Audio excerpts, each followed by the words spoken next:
We examined in the previous segment how Scripture is, in effect, dead if we approach it as something that is frozen in time, a relic of the past, which it most certainly is not. We also relegate Scripture as dead and not very alive if we approach it as an entity from which nothing really stands out, nothing really pops, if you will. Think for yourself in your mind, conjure up what you would imagine as a very living, vibrant, alive landscape. Trees and crops and streams. Let your imagination run wild. And then imagine next to that a very dead landscape, a desert. Maybe a tumbleweed or two, a cactus or two, but not much to note. You see the difference, how one has things that stand out, the trees, the streams, the sky perhaps. The dead landscape, pretty blah.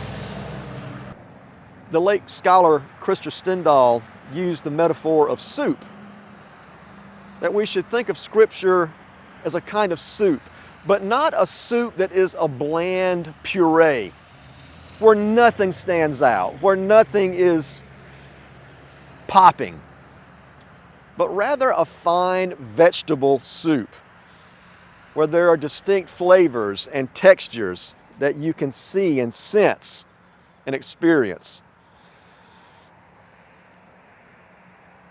That's more like what our Scripture is, a fine vegetable soup than a bland puree.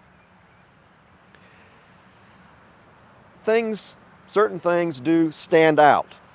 For us as Christians, the thing that stands out most of all is, you guessed it, the birth, the life, the death, the resurrection, the promise of return of Jesus Christ.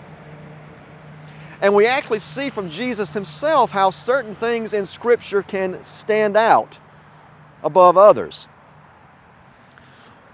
Once Jesus was having one conversation among scribes and Pharisees in Matthew chapter 23, and Jesus was critical of the scribes and Pharisees, for he said, neglecting the weightier matters of the law. Because he said they were more concerned with, how much dill and thyme and cumin are we tithing to the temple? Jesus says there are weightier matters of the law, which points to the fact that, yes, there are some things that stand out, that carry more weight than others. We actually do this all the time ourselves. Some things for us stand out, carry more weight than others. For instance, there are laws in Scripture against eating pork. There are also laws in Scripture against murder. I think it's fair to say that we give a bit more weight, attention to the law against murder than against eating pork. I know I do, and judging by the prevalence of barbecue restaurants and choices in the grocery store around here and across our country, I would say most of us do. That's okay.